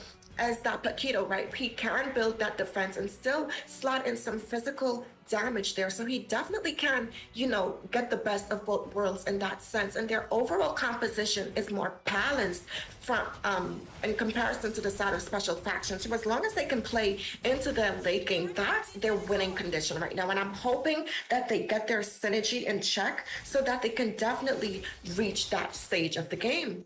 You and me both, and I'm hoping they figure out their connection issues as well, as they will be at a slight disadvantage until Mathilda gets back in. But looking like they are trying to defend. They still have a couple of they have all of their inhibitors, and they have the tier 2 for the top and bottom side. But a lot of insurance right now for Special Faction, and it looks like they are planning to not waste any time, and they're going for this early finish. We are only 8 minutes in, 17 of 4, already pushing in these turrets down to the inhibitor for the mid lane. This is not the place you want to be for Cadia Riverlands. Already seen the XLSA, or SLA over there on that Brody, kind of down in gold, down in the economy right now. But speaking of economy, engagement on the bottom side. Glue with the split is going to go ahead and connect on to one member. Going to go ahead and try and get the kill. Quickly burst it down. That was Mathilda, who was grabbed by that split. And they are not stopping anytime soon. Now XSLA in a bad situation. 2v1. Veil trying to get the kill. Is going to go ahead and pick up the double kill. And down goes the marksman for the side of Cadia Riverlands with a 150 KDA. And, just looking at this game so far, you have to play safe now. You can't run out solo. You need to wait for the side of Special Factions to make a mistake if you do want to come back in this game, as any solo pushes right now can be costly and definitely make an early finish for the side of Special Factions. There you go. You do see shutdown. Cheese actually getting taken off the board into the hands of Cadia Riverlands, and now they are getting a little bit of that tempo back. You do see Mathilda is back in the game as well, so maybe this will be the game changer. But speaking of game changers, look at Lord making his way downtown into the mid inhibitor turret. The full team of Cadia Riverlands to contest. You do see the umbrella over there by Kagra, but you are seeing Mathilda way too far out of line, taken down by 6, but Nimmer's Passion over there by Beatrix, doing some AoE damage, the conal damage, and getting a mega kill onto Thomas. Down 2 members are on the board for Cadia Riverlands, and it looks like they are going for the finish. Lord quickly bursted out of the game. A double kill picked up by Monokuma, taking out Brody. Wings taking out C-Sweet. A triple kill by Beatrix, taking out Kagra, and this will only be Steve. Just lonely Steve to defend, and a maniac into the hands of Beatrix. Not only a maniac, but ladies and gentlemen, Special Faction takes the game, and they are moving on to the grand finals for the Faction Cup. Victory! Absolutely right, and it's absolutely a deserving win. They definitely utilized their composition coming from the side of Cadia Riverlands, right? The set potentials coming in from this Lolita and those Luminum Blasts as well, coupled up with 6 on this Fedrin as well as Cheese on this Valir pick, right? Looking at the Team 5 participation, definitely a very solid contribution coming out from every single member there from the side of Cadia Riverlands. And we saw that being executed in these sets. But speaking of sets, XSLA there, such a tongue twister of a name with those letters, having that 100% tower damage, but it was not enough to secure his team the win. Though granted, they did have a little bit of technical difficulties, so it may have not been in their control. But speaking of control, Cadia Riverlands definitely took control, and I'm definitely excited to see how they're gonna perform against Agelta in this grand finale. Yeah, definitely a good game, but I think that was a Special Faction who took that one. And they eat a crazy dub.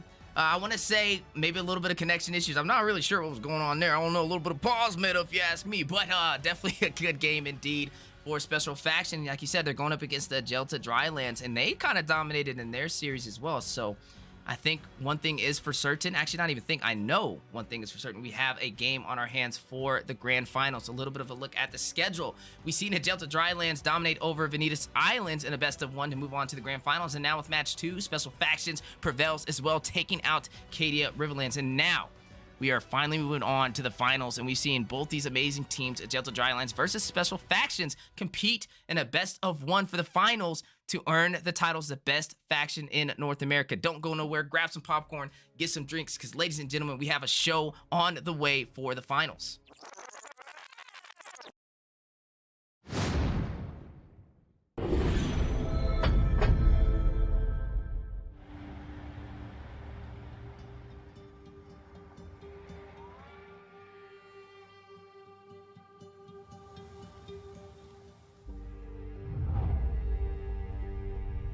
Travel the world to find yourself. But that journey must start at home. Because you can't know who you are without remembering your past experiences.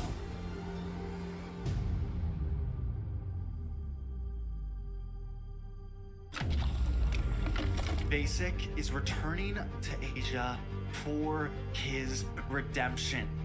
The BTK trio wants to prove M3 wasn't just a fluke, and Hoon looking to win back his fans. I got basically kicked, but they still call me traitor for, I don't know, for pursuing my dream. I thought living that comfort zone and then try new things was a better way for me to pursue the win. We're coming and we're gonna compete. We're gonna put a fight, that's for sure. I'm coming for you, M4.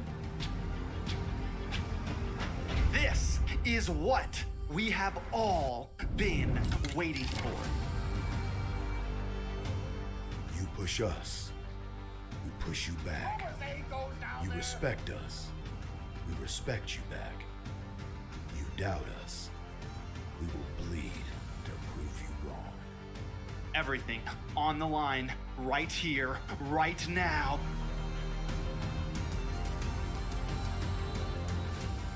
Definitely, they're not underestimating us as much as they did in M3. People probably see us and take us more seriously now, especially considering our accomplishment back then. I want to be the first in the world. I want to win a world championship. And the only way to really do that is day in and day out. There's no relaxing. You have to keep going. Here comes the Valley.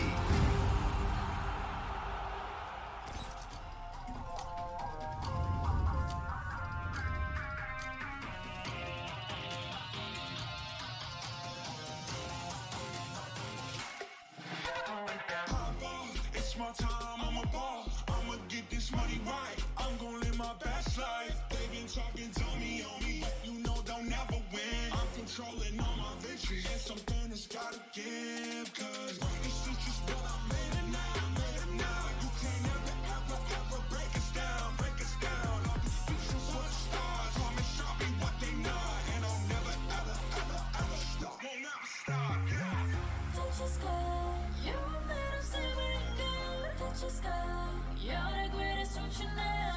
You and I, we can make it out of the cold. Hang tight, we gonna reach for the greatness. We will always rise, we will never fall. We fight in our hearts and we'll be strong. Even though we know our backs against the wall. And again, you take your aim, you know that this is. I've been down, been waiting so long. I'm here for the crown, I'm here to show off.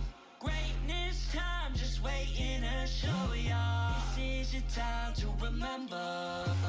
So many times I lie in the basement waiting for greatness. No, I won't listen to anyone hating on me and telling me I wouldn't make it. Cause I did everything that they said I couldn't. Caught my footing and I got the controls. I stand for something, I ain't running now. I'm the greatest now, I just wanna make it burn. Don't let me down, don't let it up.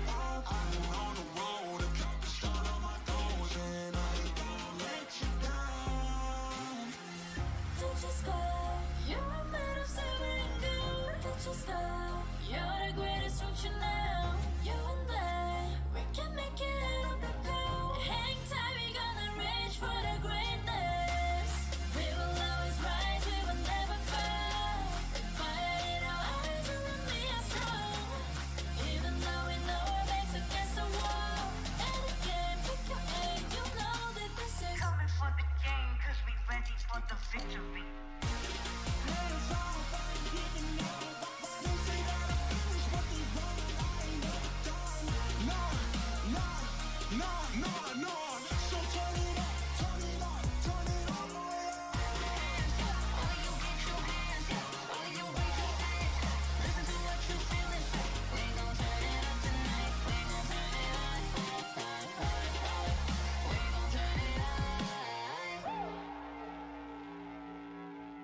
The sky is so vast, isn't it? My little flare. Papa? Can you reach the sky and ignite the stars?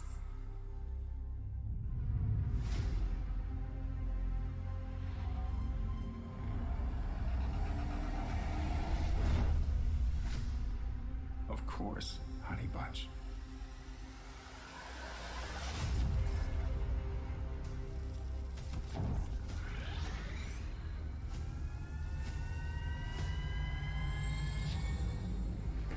Papa never returned home. He's among the stars now. But what about me?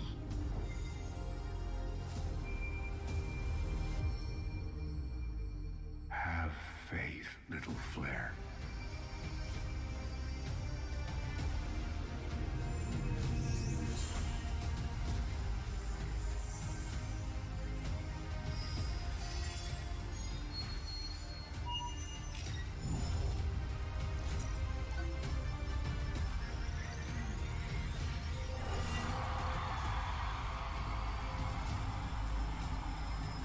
Now this is a wonder to behold.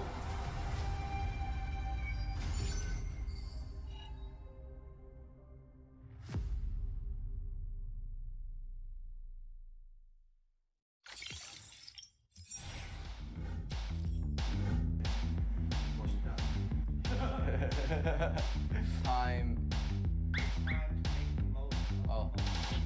It's time to make the most of the moment. I'm Hoon, I'm milling for the valley, and I'm ready. I graduated high school a few months ago. Yeah. We dare to be great. Dude, that's perfect. One more second. Hello, my name is Fly Chicken. I'm XP Lane from the Valley. Let's go. Hey, it's basic. Again. We dare. We dare to improve. Hey, it's basic. Coordinator for the Valley. Let's go.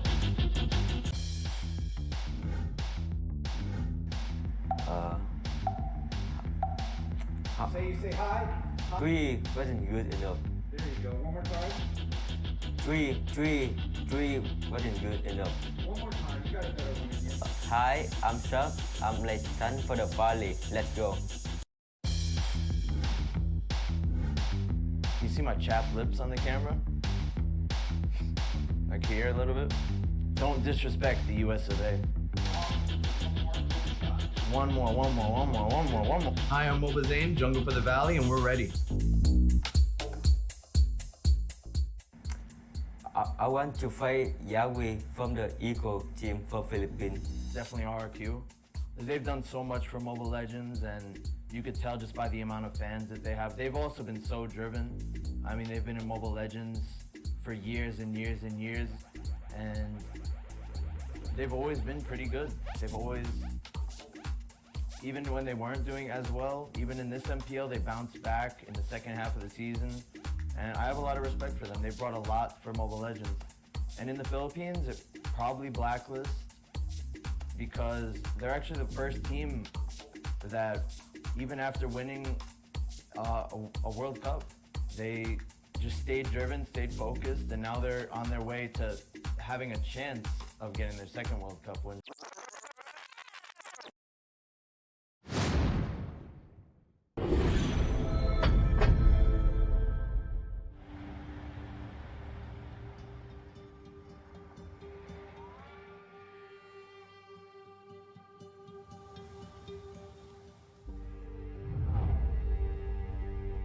You can travel the world to find yourself. But that journey must start at home. Now we are going to end war! Because you can't know who you are without remembering your past experiences.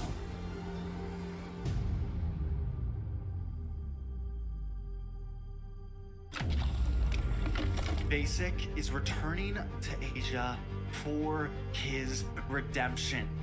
The BTK trio wants to prove M3 wasn't just a fluke, and Hoon looking to win back his fans.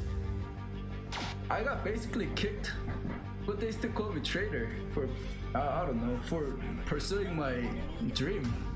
I thought living that comfort zone and then try new things was a better way for me to pursue the win.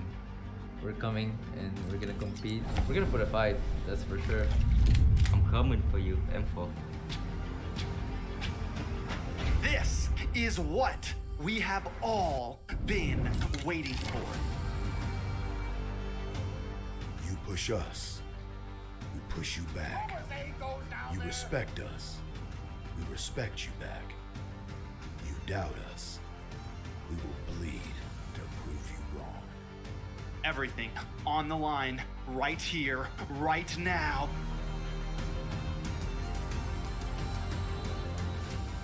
Definitely, they're not underestimating us as much as they did in M3. People probably see us and take us more seriously now, especially considering our accomplishment back then. I want to be the first in the world. I want to win a world championship. And the only way to really do that is day in and day out. There's no relaxing. You have to keep going. Here comes the Valley.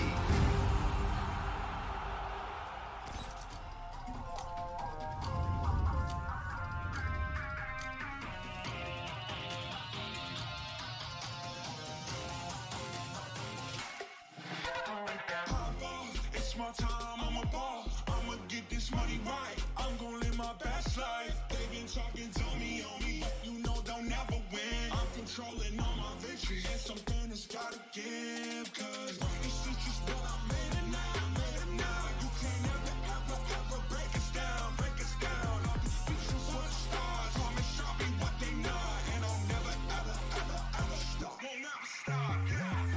Touch your sky, you're made of silver and gold. Touch your sky, you're the greatest future now.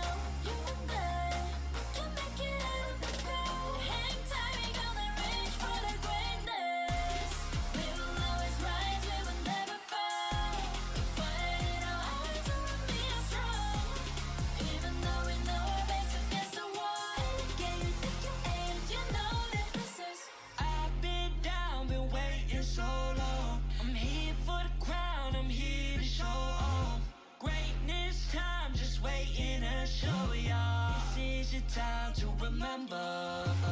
So many times I lie in the basement waiting for greatness. No, I won't listen to anyone hating on me and telling me I wouldn't make it. Cause I did everything that they said I couldn't. Caught my footing and I kept the controls. I stand for something, I ain't running now. I'm the greatest now. I just wanna make it proud. Don't let me down, don't let it all. I've been on the road, accomplished all of my goals, and I ain't gonna let you down. Touch your sky, you're made of silver and gold. Touch your sky, you're the greatest future now. You and I, we can make it out of the cold. Hang tight, we gonna reach for the greatness.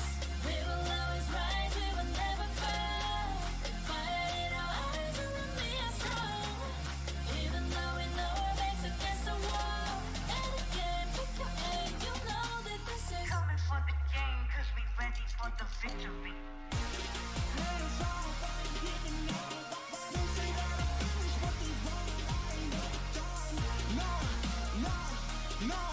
No. So turn it up, turn it up, turn it all the way up. All of you get your hands up, all of you raise your hands up. Listen to what you feel and say. We gon' turn it up tonight, we gon' turn it up. We gon' turn it up.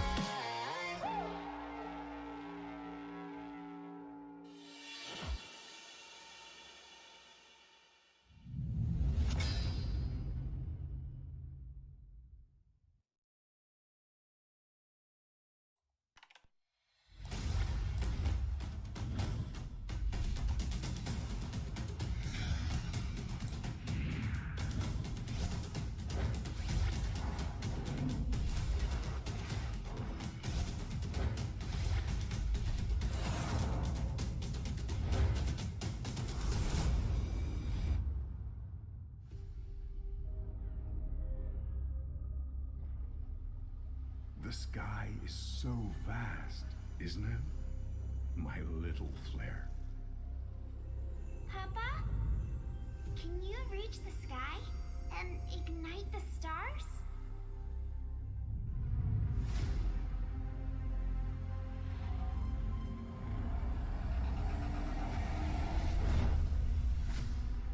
Of course, honey bunch.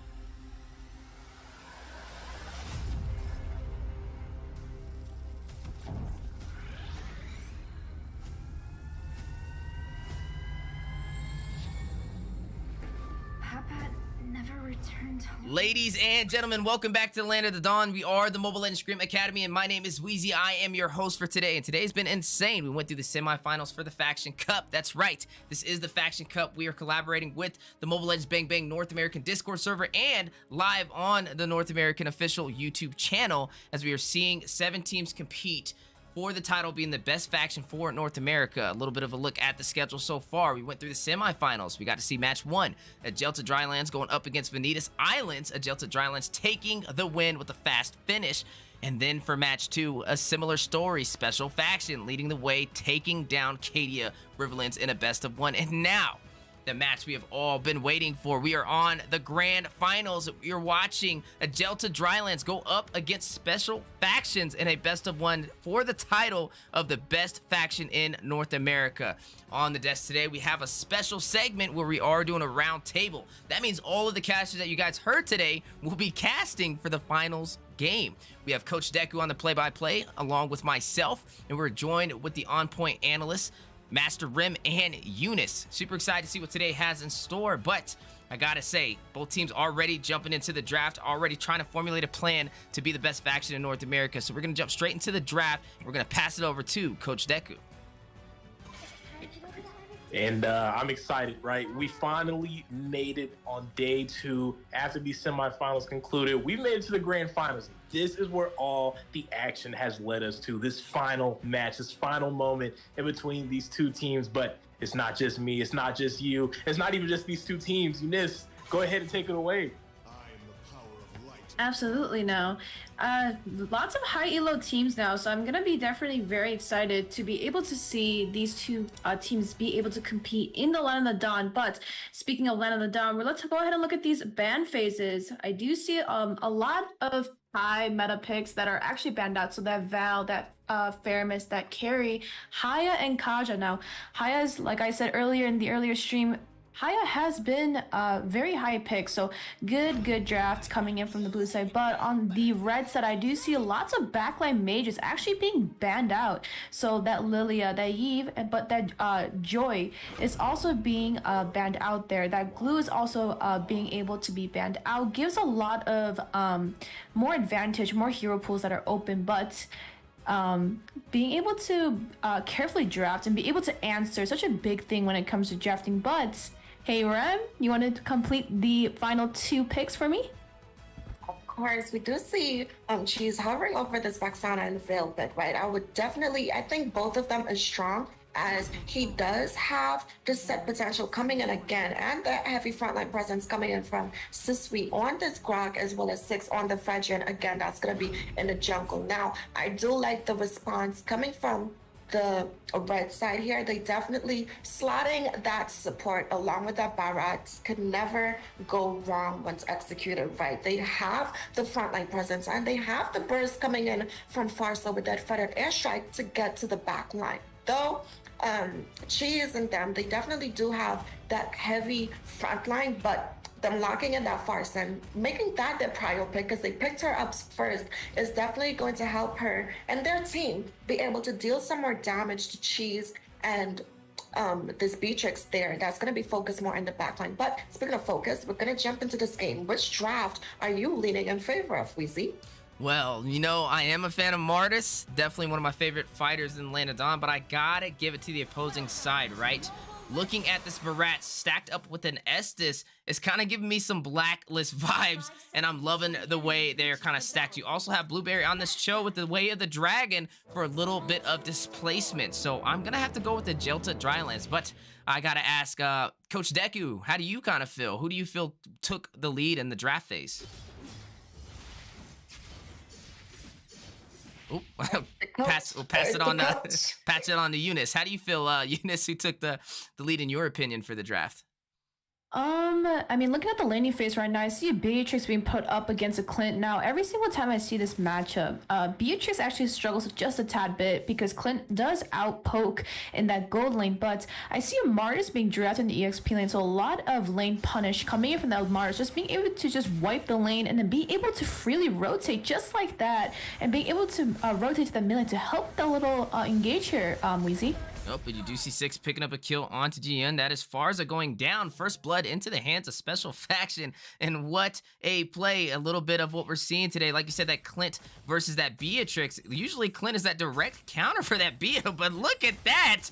Looking like not the case for today's match, and I'm excited to see which one prevails as they are competing in the grand finals. That's right, the team that wins this will be the best faction for Mobile Legends Bang Bang North America Discord. Now, I gotta say, Rim, if you're looking at this side, already seen one kill on the board for Special Faction, what are some of the winning conditions for Special Faction to try and close this out and be the champions?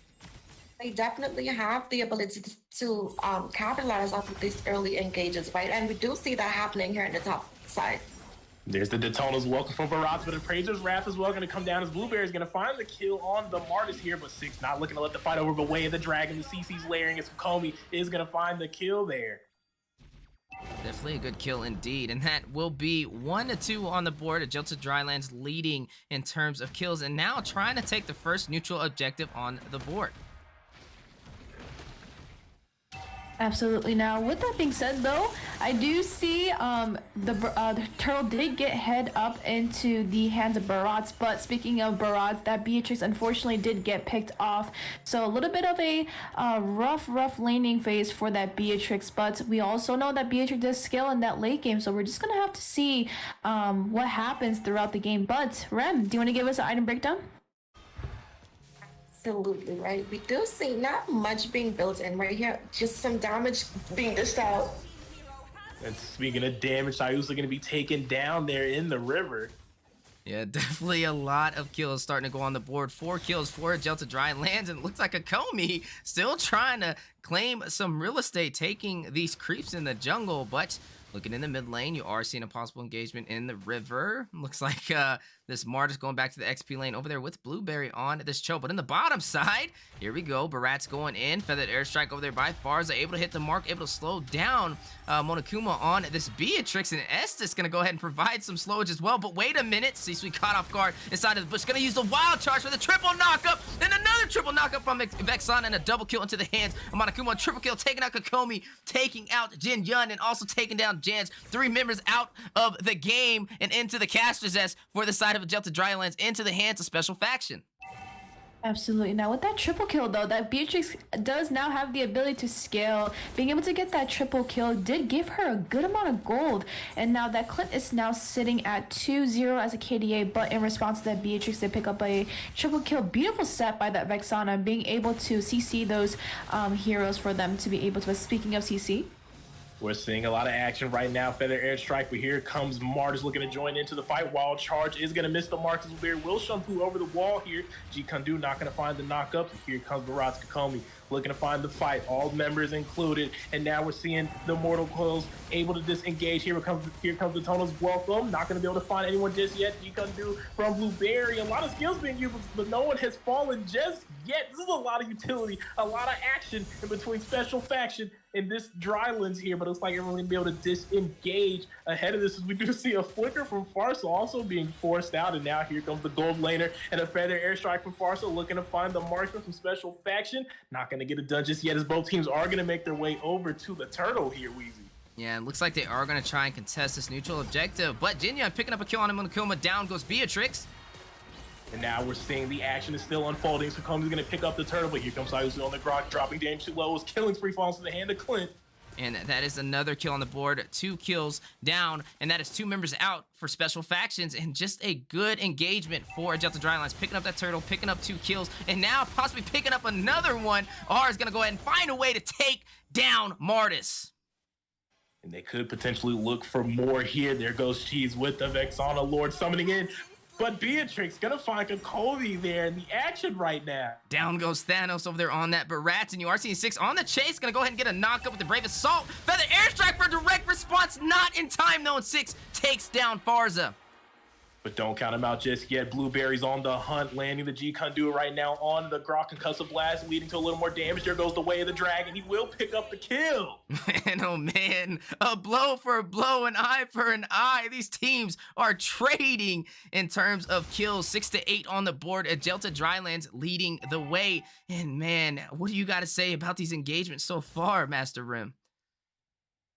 It's definitely some engagements, right? We do see the side of Agelta playing into the mistakes that the special faction is making. And like I was talking about earlier with the win conditions, right? They do have like the early game team comp, and Agelta is more scaling, right? And we do see that with the items. Beatrix already being able to lock in that Blade of Despair, definitely going to help her be able to dish out some more damage. Speaking of damage being dished out, we are seeing the fight right now break out, but here comes 6 looking to stop the Feather Airstrike, but look in the midst of the river. Mortal Coils coming out from Martis, Wild Charge as well from the Grok layer on the CC. We're going to see a member drop, and Beatrix will find Estes there. You are seeing Blueberry get a kill onto 6 in that process. 2 members are 1 for 1 on the board so far, and both sides deciding to disengage, but the pressure definitely leaning for Agelta Drylands, trying to take this tier 1 turret for the mid lane. And it's not looking like it's going to be... Looking like it's not going to be over, though, as they are going to pull the turtle and make their way onto the mid lane. Are doing a lot of damage with the Clint here, looking to find the kill, but going to be able to disengage. Mid lane tower is going to fall, but there goes the Feather Airstrike as well from Farsa. Going to go ahead and get stopped by the Martis, but looks like they're not going to give it up just yet. Grok still looking for a little more, but no, disengage from both sides now.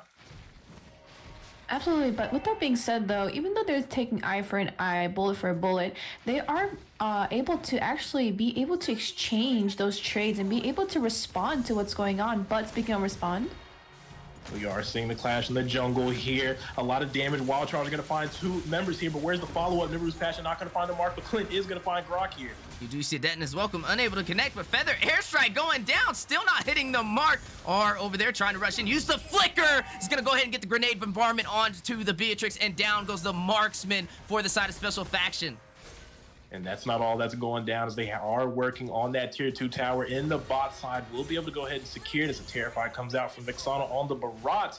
And right now, looks like they might have overstayed their welcome. 6 looking to do a little damage. Energy Eruption with a CC, but here comes Mars from the back with the Mortal Coils. A good barrier in from Grok. 2 members stuck in between a rock and a hard place right now, but are across the wall doing a lot of damage with that grenade bombardment there with the Clint. But here's the Conceal. Here comes the Wild Charge. 2-man set, but will it lead to anything? At what cost is Kokomi will take out the Grok. Nothing from the side of Special Faction led off that set there. But Feathered Airstrike going in, and you are seeing the engagement continue the way the Dragon connecting on a 6. Can they get the kill? The 4v1 situation, and Clint does pick it up. Down goes 6 over there on this Fredrin. It's looking like Faction isn't looking to give up this tower. Mortal Coils in the rocket launcher, but hang on, Blueberry with a flicker G-Kundo. Not gonna be able to find the kill, but there goes the Lord. Does find his way into the fight. The Moonlight Blessing has been called in from Estes for the sustainability. There goes Blueberry with the G-Kundo, and Clint finding the kill on Vexana. Getting a double kill, taking out C-Suite in the process, and everybody hovering around this Estes. And this is the power and the blessing of the Moon Goddess in its finest. A Blacklist strat hovering around this Barat's jungle. And this is Thanos with all 5 Infinity Stones, but down goes the Feathered Airstrike trying to get a kill. And Monokuma's going to pick up a kill, taking out Cho into the hands of Beatrix. That's not all. Fight's not over. R with the Clint looking to do a little more damage, but now it's like they're going to go ahead and focus their attention over to this Lord. Nis, tell me, what can Faction do to slow this down? I mean, looking at the team fights going on right now, they do have that silent laner, that Chow, that Blueberry on that Chow, being able to CC entire backline. But hold on, I think there might be a little bit of engagement here. We are seeing the aggro in between Drylands and Faction looking to pick up this Lord. Lord's low. Kokomi is going to pick that up, but looks like the fight not be over here. Drylands looking for a little bit more. Venice Rage coming out from Beatrix. A little bit of CC from 6 trying to slow them down. Quite a blessing being called in from Estes. A little prematurely. There's going to be some sustain taken off the board. A little bit of utility, but hang on to the top side. R looking to lock down. Cheese making them Swiss right now. Definitely making him Swiss and trying to burst him down. Able to is, oh no, he was bursted down, and that is 1 member out for Special Faction. That's definitely a a good play right now from Agelta Drylands. Looks like they're going for the swift finish. Only 10 minutes on the board, and they have gotten them down to their inhibitor turrets for the side of Special Faction. And man, oh man, just an impressive game indeed. But I gotta say, Master Rim, if you are the side of Special Faction, what would your game plan be to turn the tide around? Definitely focus more on the defense rather than the offense, right? Bait out some skills, bait out some ultimates, so you're able to better defend. But speaking of defense here, a big bombardment, a big feather airstrike from Jin Yoon on this far, so almost taking out Beatrix there. But speaking of bombardments, Vexana Lord has been summoned in right now to go up against the Lord from Drylands, but will it be enough? As the side of Drylands is stacking up for this inhibitor on the bot side, but here comes Blueberry. Way the Dragon is going to find the target here. Will they find the kill? No, Clint's going to take out Martis, though. You do see a double kill. It's going to go ahead and take out Vexana in the process. And now we are seeing the push. They're looking to stack up for the Nexus. Will it be enough? Feather airstrike, and Clint is going to confine and find a double, make that a triple, make that a maniac, a savage for the wild, wild Western man, Clint, taking Drylands to the finish and our new champions of Faction Cup.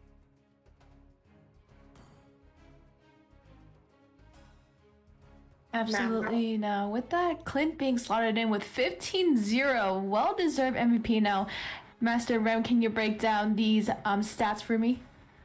Nah, it's such a beautiful game coming from the side there. Honestly, is that the first Savage that we've seen in the Faction Cup so far? Definitely a way to end the grand finals, right? But I will say, though, looking at these items, Clint, having such core items. He does have that critical damage coming in, as well as the physical penetration. And I don't know if you guys noticed, right? But pre-Lord fight there, Farsa just locked in her lightning truncheon, so she didn't even have her full core items finished, and she was still being able to dish out so much damage. And that's just by the power of the composition, right? Slotting a high ground mage with a marksman like Clint that's able to poke and dish out damage from a distance is definitely going to close that gap, and you're not going to be able to have much of a response for it. And we do see that looking at the statistics here, right? 5% team fight coming out from the Vexana. Cheese on the Vexana. The Lord definitely helped distract them a little bit, but it was not enough, because as we see here, this Estes and this Blacklist comp, and that just goes to show when you understand how to draft and which heroes work well together, you're able to execute and have such breathtaking sets and outplays and potentials overall, right? So beautiful game there coming out from the side of the Special Faction.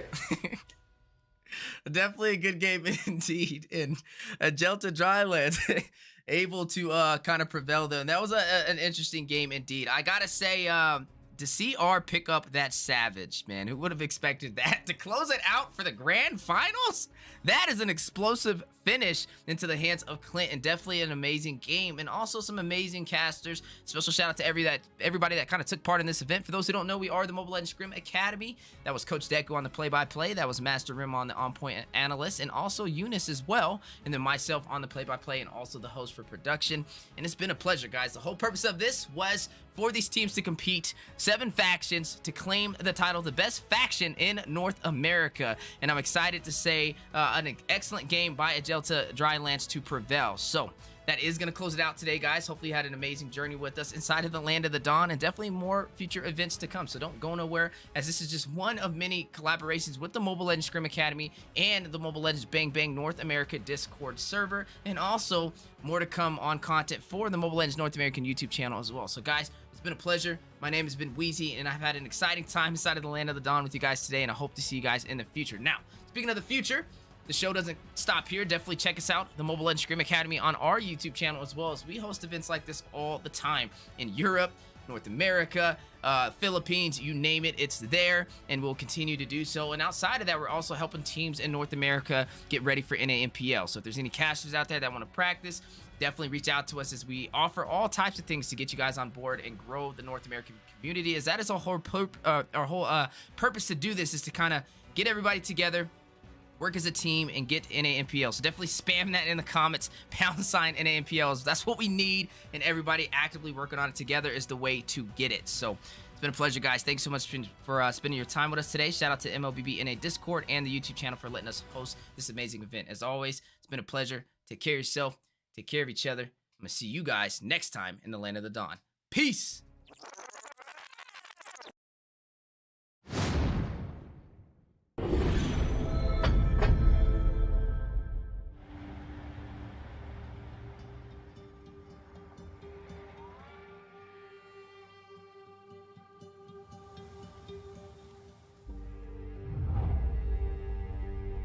You can travel the world to